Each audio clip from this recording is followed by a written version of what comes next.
Radio to the Max, KMMK 88.7 FM, Coggon, Cedar Rapids, talk radio for Catholic living. And we've got Kolbe Konnection, episode number 156 here. And we've got myself and Father Dennis Miller in the Studio Immaculata. And he is the pastor at St. Patrick's Parish in Cedar Rapids, Iowa. And he is on bike today. And well, I'm going to let you see him. How about that? For the people that are on Facebook and YouTube. And if you want to go on Facebook and YouTube, if you're not driving your car, go to on YouTube, go to the KMMK Tony May Facebook page, YouTube page, and then if you're on, and that is KMMK Tony May with blurriness happening right now. I don't know what that's about. It's focusing on something. Here we go. Yeah. Well, it's got artificial intelligence. Ooh, that's weird. We go in and out. It's going in and out. It's into a cycle. So that is this guy here. This is our good camera. Our good camera's acting bad today. So we're going to put it in the corner and put its dunce cap on, and we're going to do that.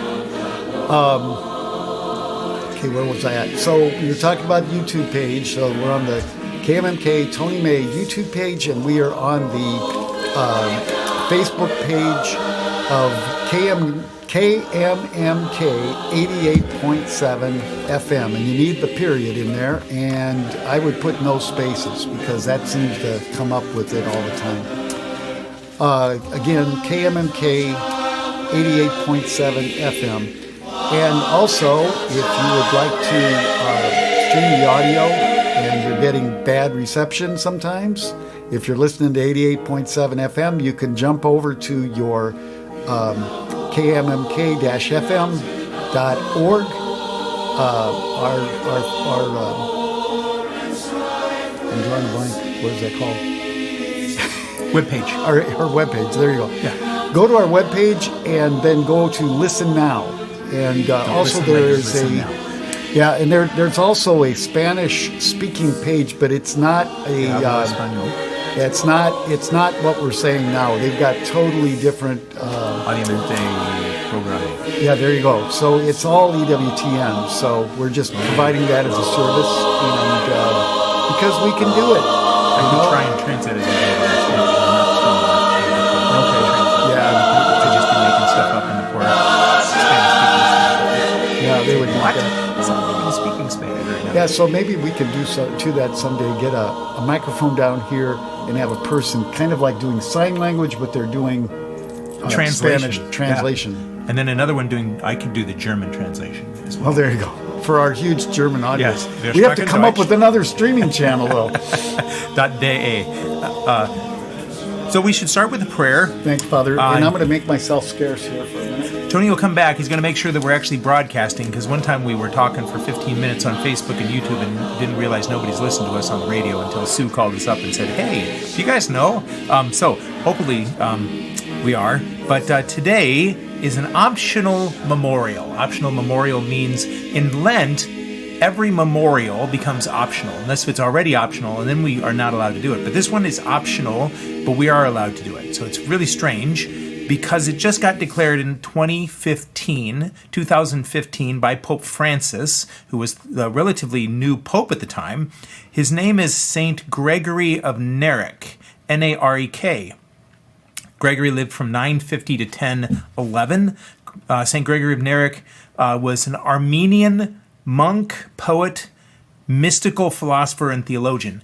His mother died when he was a teenager, and he was moved to live with his mother's brother, who was the abbot of the monastery in Narek, in what the time is Armenia, today is Turkey. And he grew precipitously in the spiritual life and has written all kinds of writings that the Armenian Church has honored for a long time.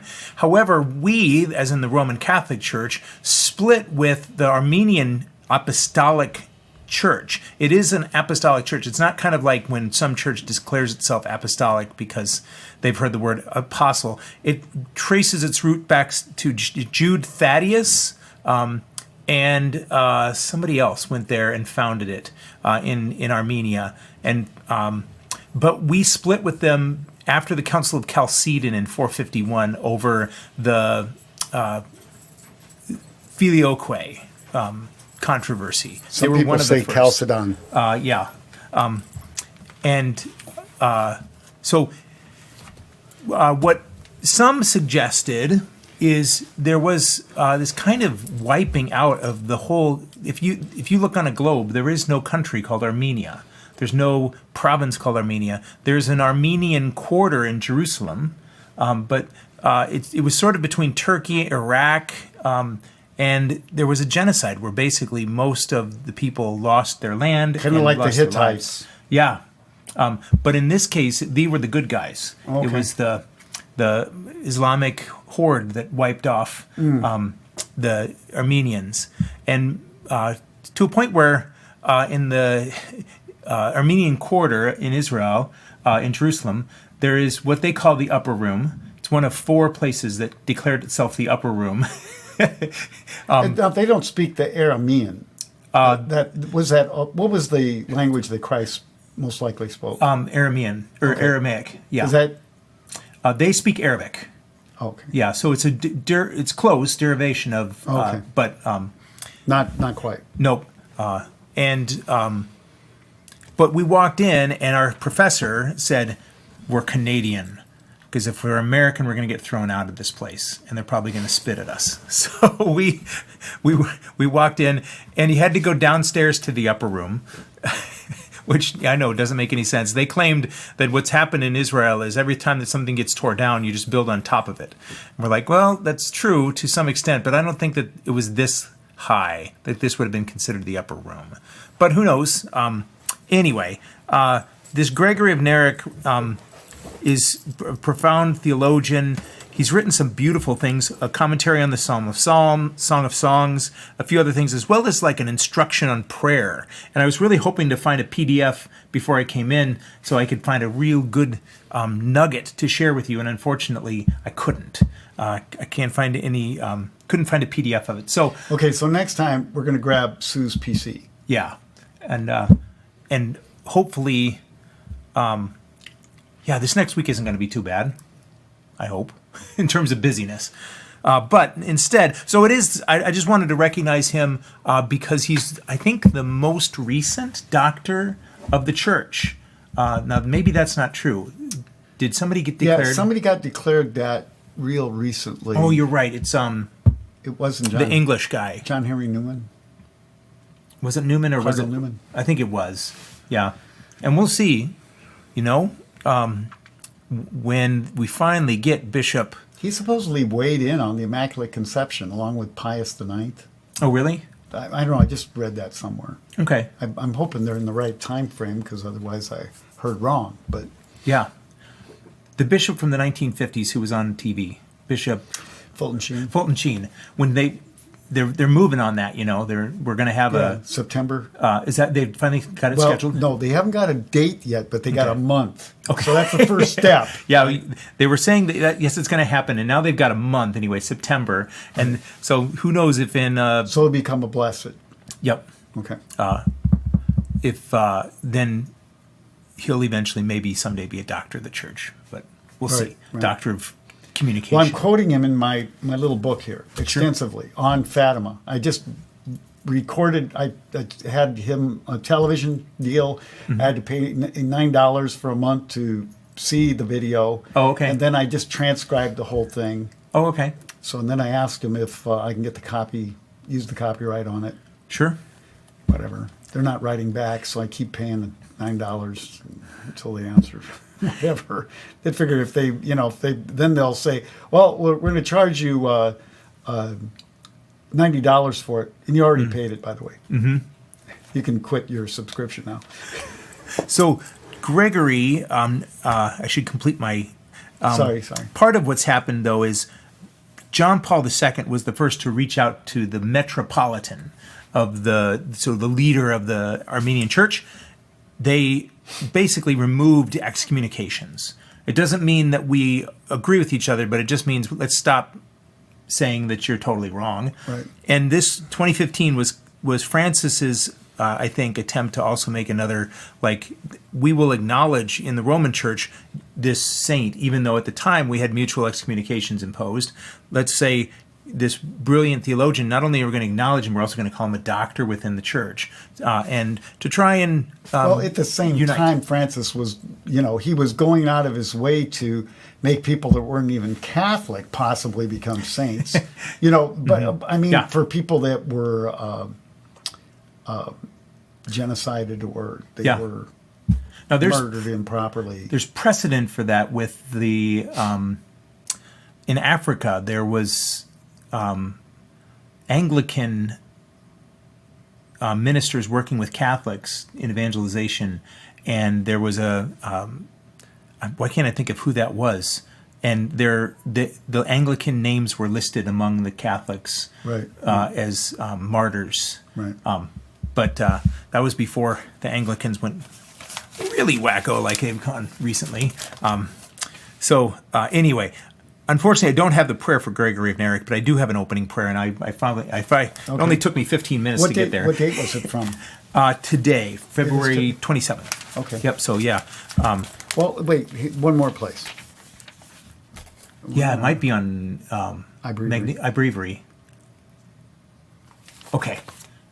Okay, so pray, and then what do you want? The missal? Yep. Okay, and then what do you want? The order of the Mass? Preface? Order of the Mass, I think it is, or this is where I always get messed up. Yeah, order of the Mass. And then it's like introduction. Yeah. Come on, man. What's all this? We the people.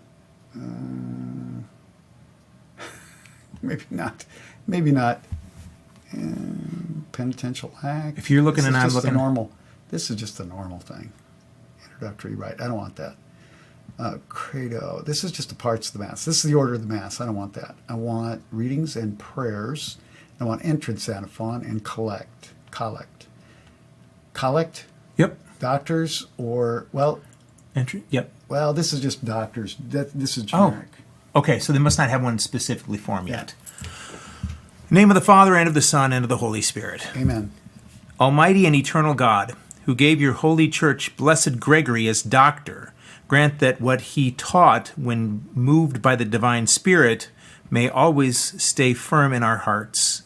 And as by your gift we embrace him as our patron, may we also have him as our defender to entreat your mercy. Through our Lord Jesus Christ, your Son, who lives and reigns with you in the unity of the Holy Spirit, God forever and ever. Amen. In the name of the Father, and of the Son, and of the Holy Spirit. Amen. Yeah. So okay, go ahead. We can really only use that. The reason why it's so, because we're in... Right, I get it. This is always going to fall within Lent. Right. So it's unfortunately always going to be usurped. But we can use it as a priest, I can use those at the end of the prayers of the faithful. Right, and his country is probably going to go whole hog on this. I hope so. I hope it helps us to have some kind of unity. Right. Bring us back as one holy Catholic Apostolic Church. That's always the goal. And he also... What you're saying about the Episcopal, because even though that thing happened, different weird things happen, they are still opening the door for the men to come over to our deal as ordained people. Yeah, yep. That's with the... I mean, it's... I was listening to Trent Horn. I listen to Trent Horn a lot. And he was saying one of the challenges that the popes always have to deal with is the Catholic Church is unified much more so than a lot of our other brothers. Like if you went to a Brand X Christian church, the idea that they would be doing something different to the Brand X Christian church down the street is unthinkable. Right. Whereas if you go to St. Pius and you go to St. Pat's, you'll probably notice some differences. Right. But we're going to have the same readings. We're going to... But the liturgical churches have that as well in common with the Protestant not the evangelical, but the Protestant. At least the same ones. readings anyway, Yeah, right? right. Yeah. And what we're trying to though do in the Catholic Church is also leave some space for people who are coming out of the Episcopal Church, so that there is an ordinariate, I think is what they call it, that they can use certain prayers that have been developed and that we wouldn't find objectionable in the Roman Catholic Church. In fact, we find that they enhance us. Some say the same thing about the extraordinary form of the liturgy, that it's really something for some people. It enhances their prayer. We don't find anything objectionable in it. Quite the opposite. It was our prayer for many years. That we need to, in the Catholic Church, maybe we need to be a little more tolerant of diversity. So that business of having the liturgical churches, Yeah. Protestant liturgical churches, on the page with our 3-cycle reading, was that something that came out of Vatican II? Indirectly, that was an encouragement of Vatican II. The ecumenism piece. Yeah, it really was the translation group. Oh, yeah. His name I can't come up with right now. But it was an England piece from England? I think it was actually a U.S. thing, because I think it was. Why am I having it's Vox Clara is what they came up with a few years ago, and it was what came up with the dynamic equivalence translation of things. And then that's why when Dominus vobiscum et cum spiritu tuo became the Lord be with you and also with you, because of that kind of collaborative type of thing that they Yeah. were doing, but then we had to reform that reform. Yeah, so that Okay. we'd be closer to the literal translation. And the Lord be with you, or the Lord be with you and with your spirit is what we say right. now. Et But- cum spiritu. Well, like the Latin. Yeah, exactly. Yeah, Okay. and they just thought, man, it was almost there. All I can think of is a cap. Don't worry about it. We're moving on. It'll come. But they thought no one's going to know what "and with your spirit" means. So let's say "and also with you." But "et cum spiritu tuo" is very different than "and also with you." It's Because just it just leaves too many things. Well, just like there's things that I like to nitpick on during the first or the second Eucharistic prayer. They say "perfecti cas caritas," and it's like perfect charity, and the fullness of charity. Like, what's the fullness? I mean, that's just perfect somebody charity. trying to do something weird. And then But that didn't make the cut. I mean, the things that do the reform of the reform, they were things that were really they were just pointing in the wrong direction totally. These other ones you could discuss, and next time we're going to get the A team out with the translation rather than. they need to This other thing. rework the. As a side note, Father, or I have a priest. I shouldn't say who it is. Who Thank you. Doesn't like. We've got the switch here. When Father says the name, Yeah. you're going to hear nothing. We put the cough filter on. What are called the. Oh shoot! It's what you read right before you start the Eucharistic prayer. Preface. The prefaces. Yeah, I was like, it's not prelude. Yeah, right. We just got done with that. See, this Tony the other day said, "See, when I can't think of something, he fills it in, and Right. half the time that he can't think of something, I somehow pull it out of my Swiss cheese brain." My sign is Gemini. Oh, okay. And that's one thing I'll buy into with the Zodiac, is that I seem to always need somebody else. Oh, okay. I can't do anything by myself. I could do it, but it's a crappy job. I'll say that word over the air, crappy. And that's applying to myself. But yeah, the prefaces are really rough sometimes. You don't know what they're saying, and the prayers even. I like to read them. Through Christ our Lord is not a complete sentence. Right. It's a dangling participle. It is a dangling. It's a dangling something. Yeah. There's no. Christ is the is the noun, but what's to finish that sentence? You could probably do 2 chapters of St. Paul that doesn't have a period in it that will explain the whole thing in excruciating detail. It is like every preface was written by St. Paul. Yeah, And they just tried to chop they them up. truncated them. But They gave him the shepherd hook. I don't know. It's a beautiful day, by the way. If you're listening, and I hope you have your top down on your car as you're going home. Father, did you have you didn't just put that on your collar? I I had it on the whole. Well, I had it unbuttoned. Yeah. And open, but I put it on right before we got started. Okay. Wow. But I do want to point out my long sleeve T-shirt. I got this because I thought I was going to need it for how cold this winter has been. But it's actually like 65 degrees out there right now. Windy. And it's no wind. You kick up your own wind. These T-shirts say it's Friday, Fryday, as in fish fry, and you can go on down to St. Patrick's for going down for the best fish in town. You know what? I haven't got a single stinking excuse for not going today. Oh, you should come on down. Sue's not here. I don't have to collide with her schedule. Mm-hmm. I'm in. Uh-huh. I got spoiled for lunch. You can't get this on the menu. This is off menu. For lunchtime, they will make a fish sandwich. And it is the best thing in the world. Wow. Yeah, I used to work at McDonald's, and that was always my what I would get for my lunch. This is a grilled cheese, and then they put a piece of fish in between it. Okay. But this time they actually had like a hoagie roll. It was so good, but we just can't do everything. You know, we'd love to serve something like that. Right. But then, Father, the next thing is then you take that whole thing with fried fish, right? Yes. Yep. And then you take that whole thing and fry it again. Just that's got to be another variant. Fry it again. That would be a state fair thing. No, fried fish. Yeah, but what's that called? What is that Mexican dish that they take something chimichanga or something? Yeah, that's fried. I don't know if that's So it'd be like a chimichanga equivalent of the fish. I like it. I like it. Whatever. I'll make a suggestion. You fry the fish, put it in a hoagie roll, close it up, dip it in batter, fry it again. On Friday. Yeah, yep, oh it is Friday. This would be total Friday. You can go down there. You can get a sweatshirt, a T-shirt. We are just joking, but they've got great. It's the best. I know walleye. There's some of the other places in town get mad at me when I say this, but it is the best. Well, walleye is just really great. I mean, if you talk to these people that go fishing, you know, it's always maybe I don't talk to enough fishermen, but when they go up north and stuff like that, it's always you want to catch walleye. Yeah.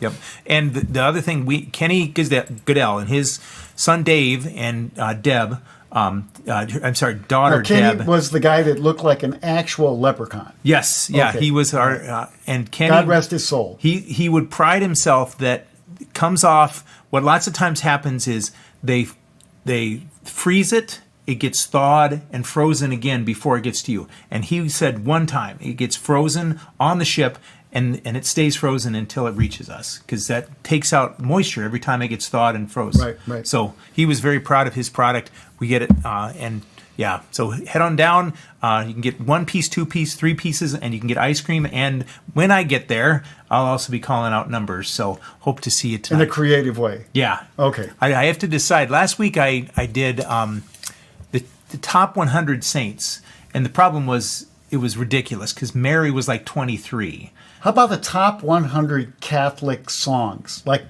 classical Catholic songs? The top 100. I'll look it up. Panis Angelicus should be up there. Top 100 classic. See the problem. Fishers of Men. I mean, if you don't just stay with classical, Fishers of Men supposedly is like a #1 hit, even amongst pop music. Classical Catholic songs. Now, what am I going to do when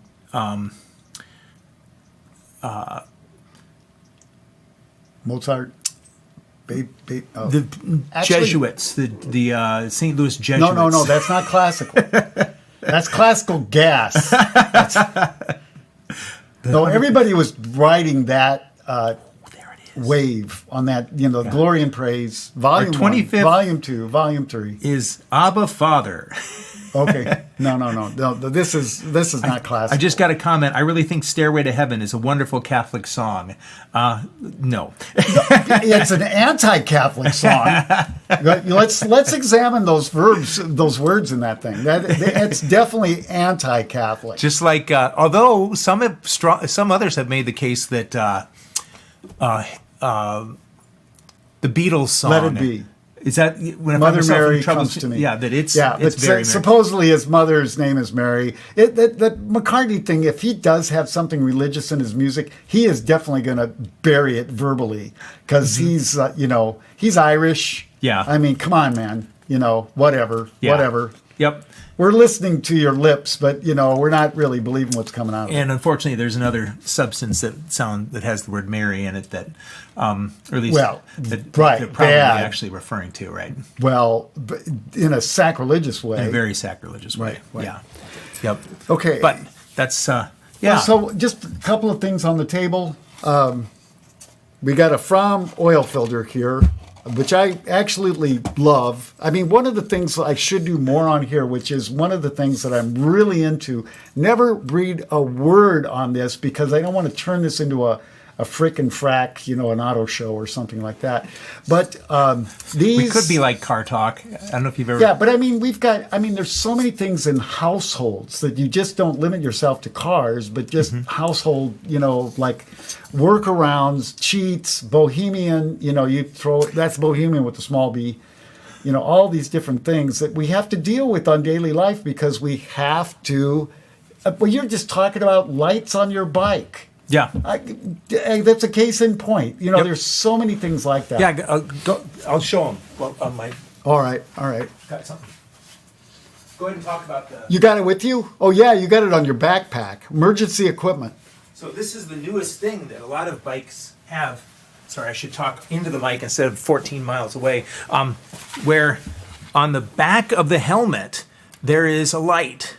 There we go. And it's really intense, and it can blink at you, and it can do a kind of, and that's on the helmet. So it looked like you're doing the boogie woogie when you're driving because Exactly. like your head's going up and down versus the lights. Now I have been told by the police that it's best just to keep it solid because otherwise it looks like you're having trouble. You do well. Not only that, but. When you're like, I hope you don't go driving around in pitch black, but that will play some games with people's eyes because of the red kind of sticks into your retina. Okay. But not red so much as like an amber. Like some of these cars that have the turn signal of amber, you're sitting behind them at the turn sign or at the stop sign, and it's just like your eyes are about popping out of your head at night because they didn't figure how much to drop the. The thing is, what they do is they have engineers that have figured this stuff out and they program this stuff and whatever. And then they replace those guys because they're paying them too much money, and they have 3 new guys come in, don't know anything about it. They just get the job done. They look at the specs, light must flash off and on. They forget out about all the things of the design piece. So they just say, we're just going with the requirement. It says it needs to go off and on, so there we go. The equivalent, decibel equivalent of hearing would be like 100 dB to 0, 100 dB 0, and blah, blah, blah. Yep. So anyway, this filter that was the thing that got us off on this other track. It's a filter that you can actually grab with your hand. So I've always had the saying that I don't ever want to be so successful that I am unable to do my own oil changes in my car. So I like to do oil changes, and I just did one the other day, and oh boy, what a mess. I had at least 3, if not 4 oil spills where it shouldn't have gone. One of them was on the serpentine belt. So then you go on the YouTube and try to find out, what should I do about oil on my serpentine belt? And then you get all sorts of answers from, just replace the thing to... to just put detergent on it, take it off, put detergent on it, leave it on, put detergent on it. And then you get these other ones that say, don't worry about it. I've done it many times. There is nothing to worry about on this. But I think the right answer is to go after it with detergent. So Sue is off on a road trip with a fresh oil change and with oil on the serpentine belt. So I'll get a report later. If the thing falls off or whatever. So, but anyway, on this oil filter, it has a grip on it that you can actually take the oil filter off yourself. Without a tool, without anything, you just have a non-oily hand, and you can spin her off. That's nice. It's all good. And they're the only ones that do this. Oh. And but this company, Fromm, has had an embezzlement happen. Oh, shoot. And they embezzled, I don't know if that's well, yeah, I guess $2 billion just doesn't go to very far anymore. This is they make filters for everything in the car. They've got, all the air filters, the filters for the breathing compartment of the car. Now cars have that. Yeah. I haven't got a car that's that new where it has that yet. I've always checked, but never do it. So I just get a bunch of leaves clogged in wherever the inlet is. Have to deal with that sort of problem. But anyway, this company, I guess, we're not going to. I don't want to convey that we are conservative on this. Catholic radio stations have been accused of being conservative politics. They don't get the difference between following the magisterium of the church and being a Republican or a Democrat. Mm-hmm. Totally different categories. One's a political category, which doesn't apply to the religion. But we do is we go with our magisterial approach to our voting box, and then we do the right thing.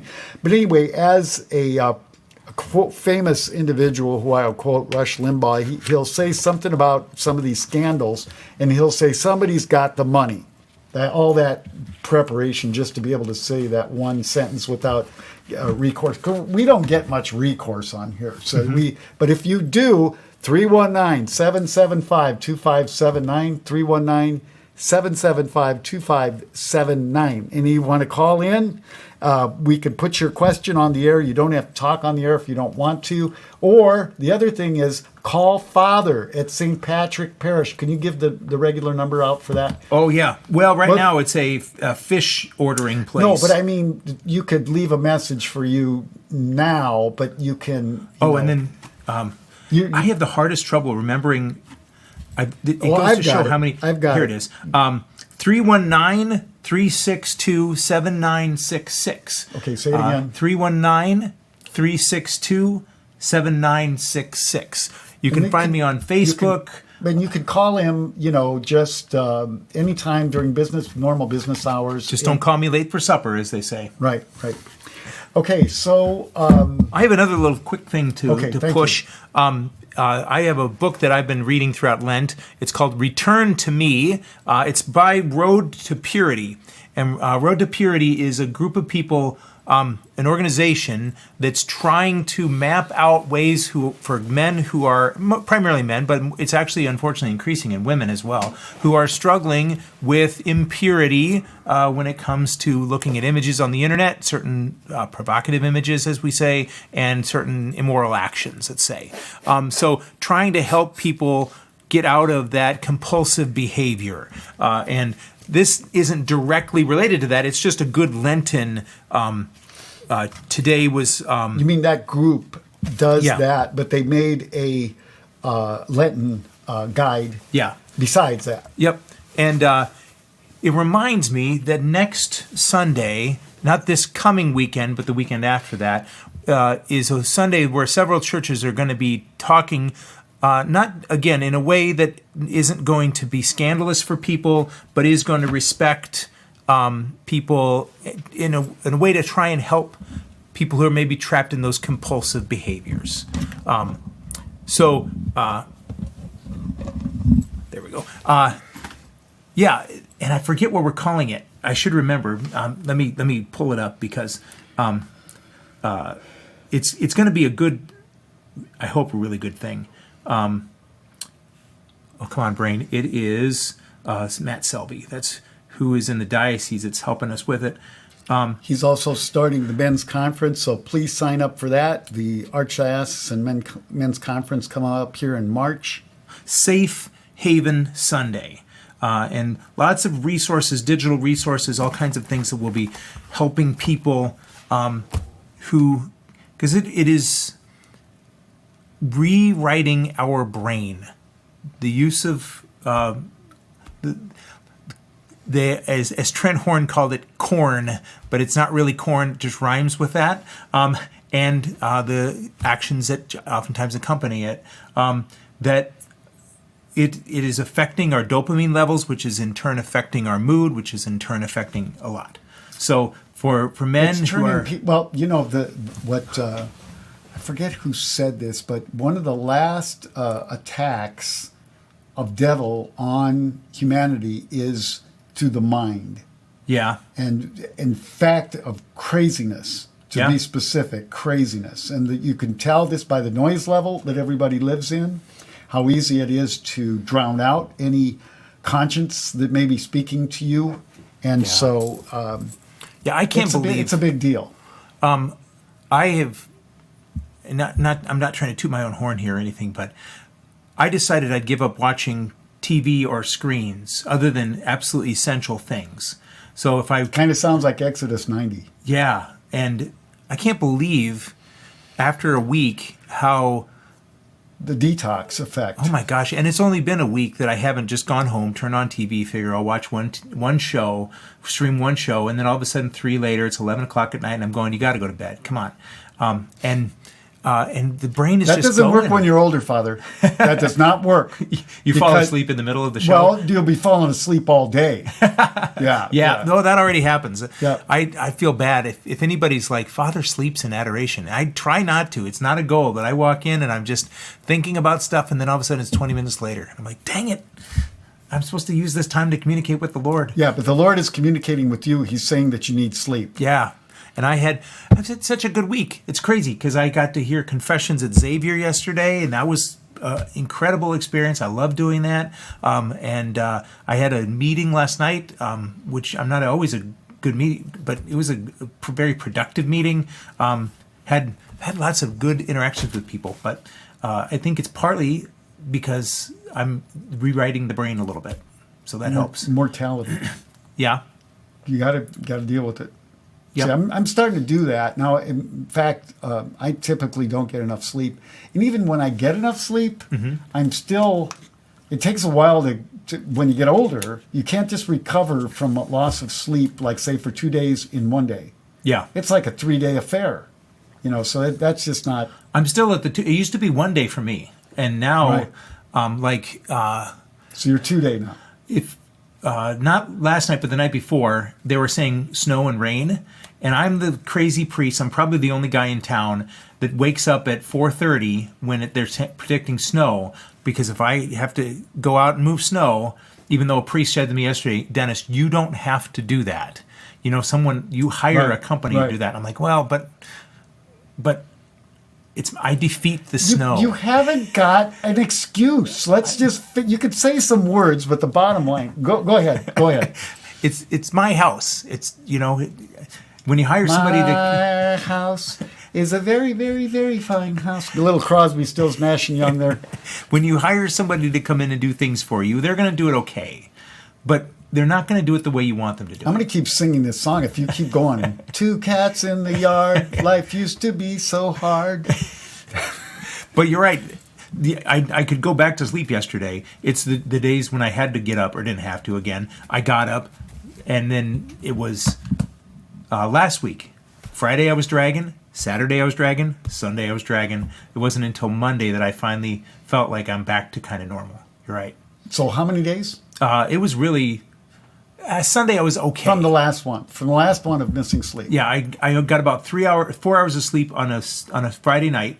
I was dragging all day Friday, really dragging Saturday. Okay. And then still didn't quite feel back to normal on Sunday. I was a lot closer, but it was really Monday where I started feeling back to myself. Right. Yeah. It's wow. Old people. Well, I think it's always a bad idea not to get enough sleep, no matter how old you are. Yep. Because the other thing is, like, you're a little bit shorter with people, and then you have to go back and apologize, if you're doing the right thing, or if you don't apologize, you keep doing it wrong, and people take notes, and, it's all... Anyway, what we'd like to do is talk a little bit about a new book that we are putting out, and I'll just show it from far away because I don't want to put this too close. This is very attractive picture of the Blessed Virgin, and it's being used. I saw it first rolled out at the National Eucharistic Congress by the Militia Immaculata. They had this on a big poster, in fact, just like ours back there. And I was kind of sad-faced because I'm going, man, we just invested a lot of money in our posters, and we can't just go and throw a new one up there. But anyway, a very innocent-looking Blessed Virgin, and we got Kolbe on the inside cover. This book is titled, it's Behold Your Mother. It's the same as the old book, which I had here. Yeah, I got it right here. It's the same book as that I peddle around. Now bring this up close. I'm not going to show you the new one too closely. There we go. So Behold Your Mother, and that is put out by the Militia Immaculata. It's a thin book of about, say, less than 50 pages. And this new one is weighing in at, I don't want to say a couple hundred, but it's thick.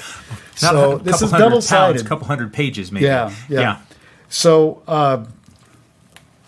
anyway, so this has been a huge writing assignment for me. I feel that the Immaculata keeps chiding me on to put more stuff about it, and it's the part that we're writing is an appendix to what used to be the front end of this book. Front end of this book was divided mathematically into 33 pages, 33 days, and for a 33 exercise that everybody's used to from de Montfort. Kolbe never put out a consecration book during his lifetime. His idea was just do the consecration, not 5 days, not 10 days, just do the consecration, kneel down, and wear the miraculous medal. Yeah. You can get it blessed after the event, but, just do it. Grab a feast day, to do it on. But that doesn't matter because any day is a good day to get consecrated to the Blessed Virgin Mary. Mm-hmm. And so what we're creating for this thick book is the history of beholding your mother. And it basically goes from Genesis. This poor camera, I don't know what's going on. It basically goes from Genesis to, get rid of that, Genesis to Medjugorje, basically. Mm-hmm. So it covers the whole thing. From Genesis 3:15, I will put enmity between your seed and his seed. We call that prehistory. Moses wasn't there, but he wrote it. So, but it's probably from the lore that in the tradition of the Jewish people, he put it down in writing so the rest of us could really benefit from it. Kind of like the Apostle Paul. Yeah. So now, what I did was I was pretty much kind of wrapped things up, and what I did was went to my men's group meeting, which is That Man Is You, and they start talking about the story of Alexis Carrel. And it has to do with an unwilling witness to medical miracles at Lourdes. So he was basically a pretty smart guy that went through the University of Lyon, France, and for his undergraduate in letters and science, and then went into becoming a doctor. I think that's how they used to do it. The doctors were scientists, now they're philosophers or something. Which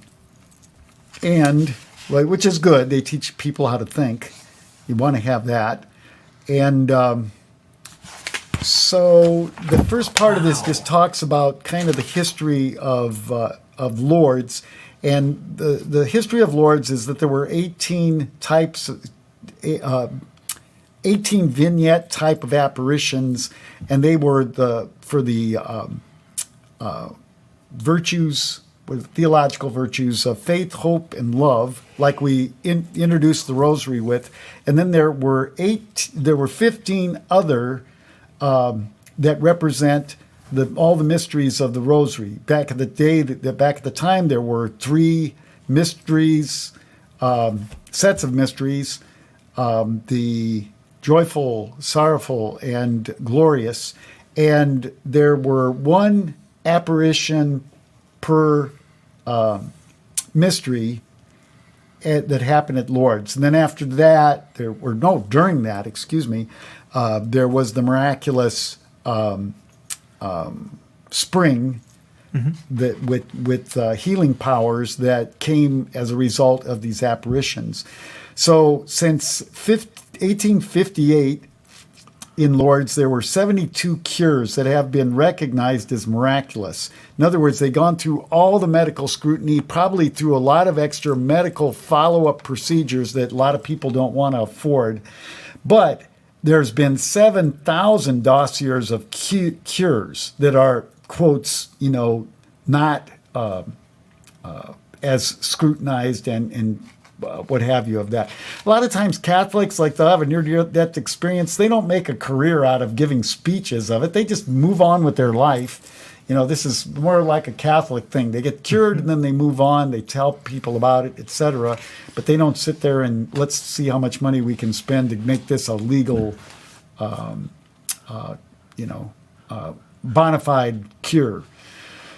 I'm living again, and that's all the proof I need. And if other people need more proof, well, that's their problem. So, what's I think kind of interesting. So, Matthias Loris, our first bishop, died in 1858.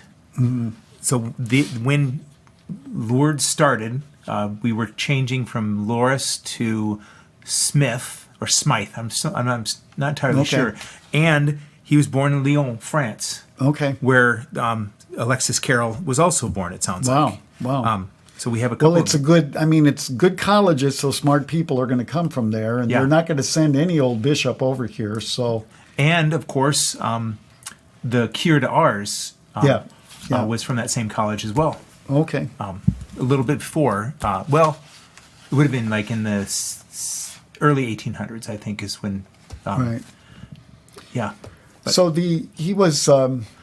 I think I might let you continue on. Okay, all right, and we will do that. We'll faithfully reproduce this. And Father, you can't go yet. Oh, yes. The Lord be with you. And with your spirit. May Almighty God bless you, the Father and the Son, and the Holy Spirit. Amen. You caught the body of the we got blessing. it. Thanks, everybody. All right. Well, you know what you're doing. Turn around. Fish Friday. It's Friday. Come on down for the best fish in town. There you go. Yeah. Any other announcements for your church?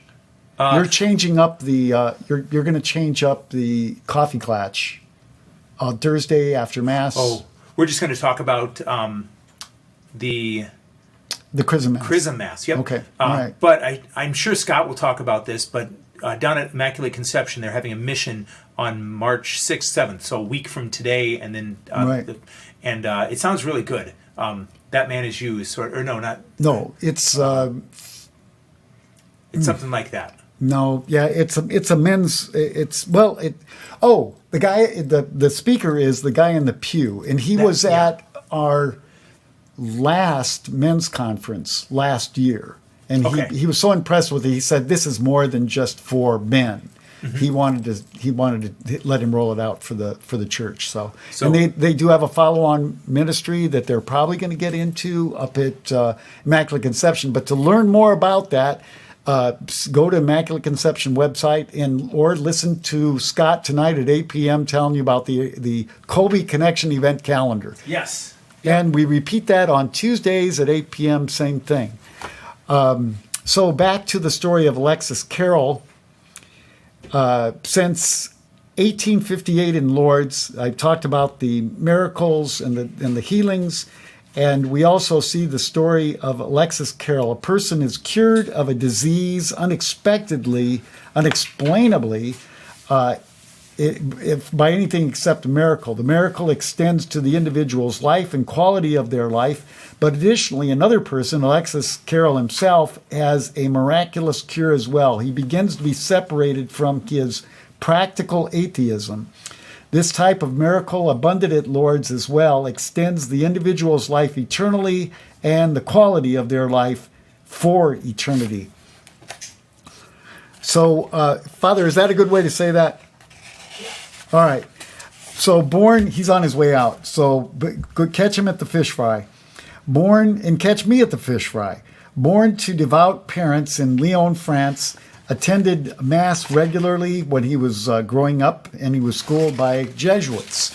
So this guy was it explains how he was part of this Lyon University. So he completes his degrees there, becomes a doctor in 1900. 1902, he publishes groundbreaking work on suture of large blood vessels. Now, this is very, very important to the story. That it's the necessary building block of surgery, and he developed a way to allow organs to live outside the body, kind of on the way leading up to this big discovery.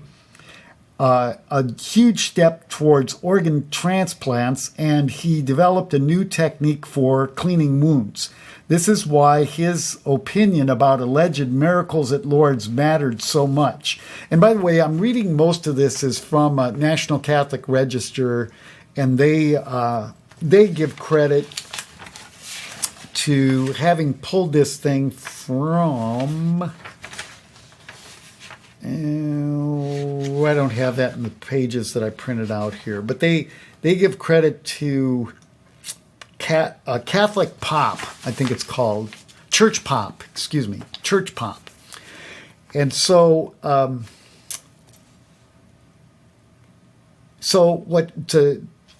this results is the suture of large blood vessels leads to a Nobel laureate in medicine in 1912, and then in going backwards in time a little bit, that was jumping forward in time. We're going to jump backward in time. On May 25th of 1902, Dr. Carroll boards a train to Lourdes with a doctor friend to see the hysteria of Lourdes of the cures himself, to disprove them. So the doctor friend is all in on this situation, and Dr. Carroll is the skeptic. So Marie Bailey, at this point, she's at the point of death from tubercular peritonitis, is secretly placed on a train, the same one as Dr. Carroll. En route, Dr. Carroll correctly diagnoses Marie Bailey, and she was only half conscious and had a swollen belly as a result of this type of tubercular situation that she has. So trying to help, Carroll gave her morphine, but says he didn't think she'd even survive the rest of the trip to Lourdes. And so Marie Bailey arrives at Lourdes and is taken to the baths. An instantaneous cure occurs when 3 pitchers of water are poured on her. With each pour, she said she felt a searing pain throughout her body. To the amazement of the doctors present, her belly started to flatten back to normal size almost immediately, and her pulse returned to normal rate. I think there's more to the story there where she drank some of the water, and this affected more of a cure. Because Our Lady told Bernadette, who we have a little picture of, a little statue of here. I'll bring this to the camera for a second. And she, for those viewers on Facebook and YouTube,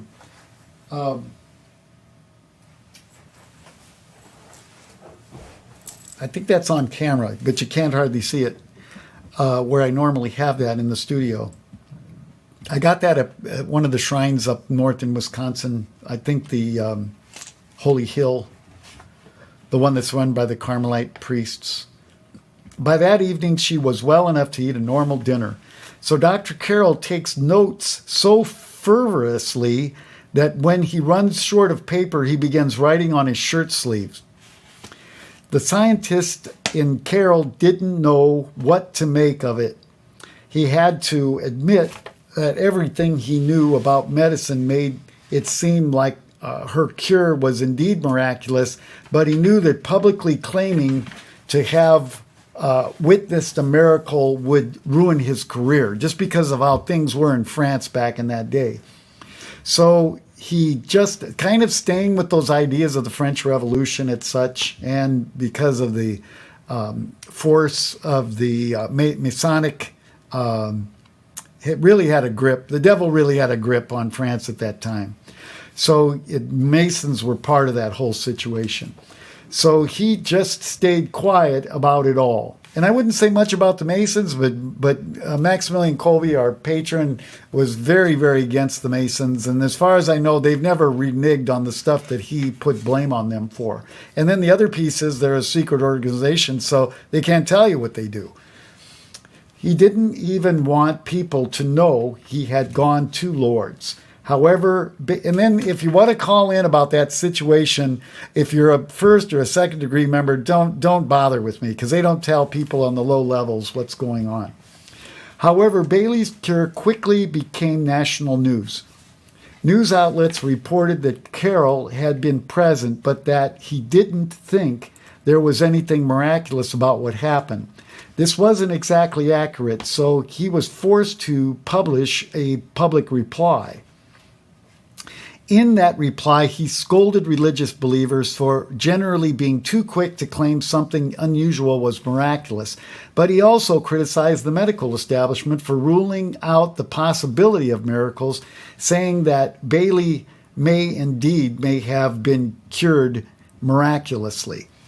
And so that is the same kind of argument that G.K. Chesterton gets in the book Orthodoxy about, people being dead set against miracles and using that as a reason to say that miracles don't exist just because they're against them. Nothing to do with the empirical evidence or anything like that. This was a public scandal for him to have published this. How could someone so steeped in science and so accomplished in medicine say that Bailey's cure might have been miraculous? His career in France was over. Unable to work in hospitals any longer, he moved to Canada and eventually to the United States. He joined the Rockefeller Institute of Medical Research in New York and spent the rest of his career there. And Marie Bailey, for her part, joined a convent. And so this is kind of interesting on the web. You've got a Nobel Prize write-up about his career, which is pretty much follows the party line of France. And then you've got this, which I think is revisionist history. And then you've got this other report, which has come from the National Catholic Register, which I believe wholeheartedly because they do real journalism versus what you hear on CNN, CBS, ABC.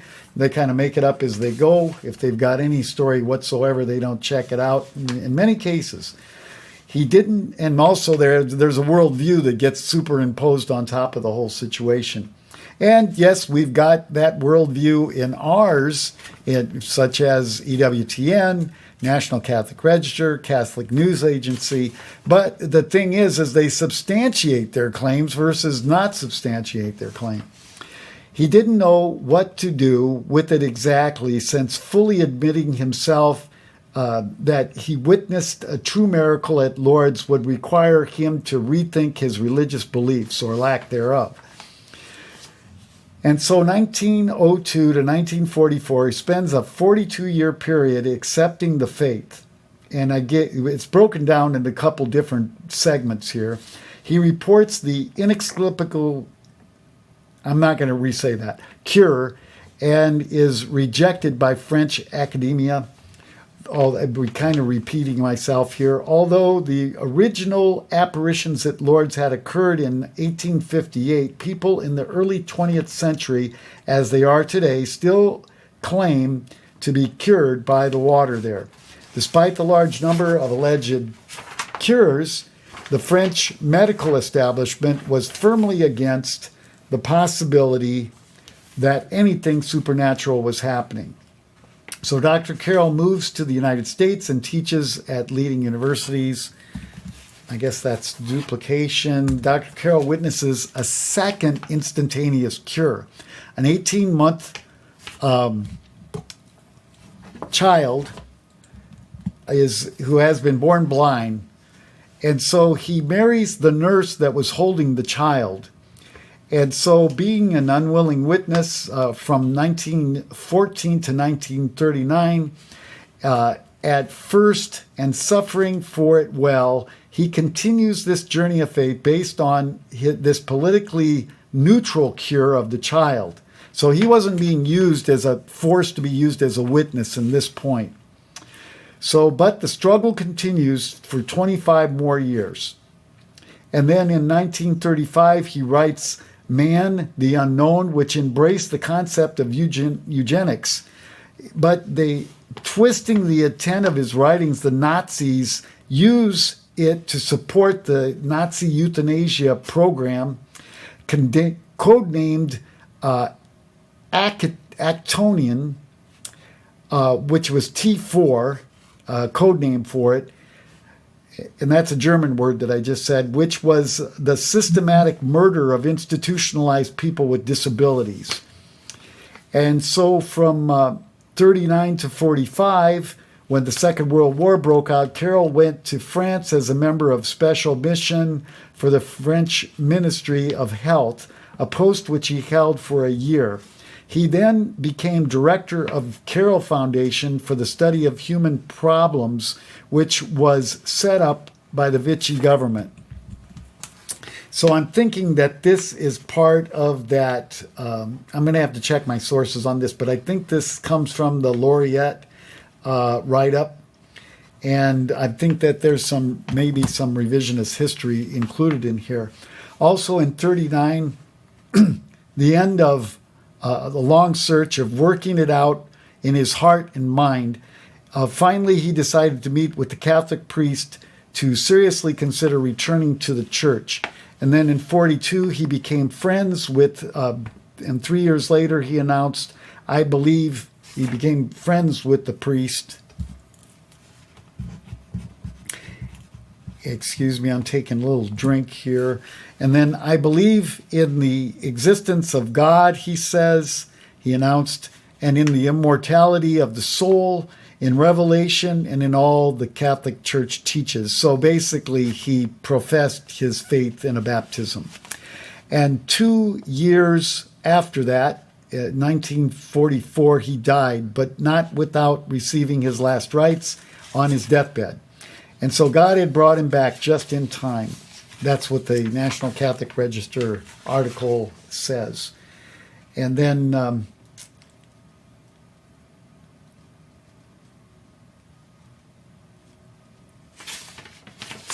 that's it for the story. So thank you for listening today. And let's see if I had some other things. I guess I do have one more thing to say. I'll repeat this again. It's just kind of a fun little thing, if I can find it here.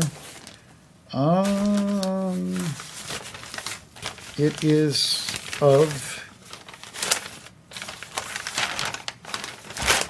Well, somehow it didn't make it back down to the... Yeah, I thought I had it down here, but I guess I didn't. So we're going to sign off for today's program, and we're going to go back to Doug Hinderer, who is slightly underway by 2 minutes here. So Radio to the Max, KMMK 88.7 FM, Coggon, Cedar Rapids, talk radio for Catholic living. And we hope to see you next week on this program. And also tune in at 8 o'clock for the Kolbe Connection area events calendar. And also that's a repeat on Tuesdays at 8 p.m. Also, the Thomistic Mind will be playing a repeat on Saturday at 9 a.m. And also that airs on 5 o'clock on Monday. And the Rosary Crew, those are 5 o'clock Sunday, along with Unpacking the Mass. Those are all our locally produced programs, besides the music that we play later in the evening on Saturday and Sunday. So with that, we're going to... also, we want to say about the fish fries. Make sure to get to your St. Jude's fish fry, St. Patrick's fish fry, and also for the 909 Knights of Columbus downtown on E Avenue. So those are all good places. But of course, Father is going to say, get that walleye at St. Patrick's. So we're going to go back to our normally scheduled programming.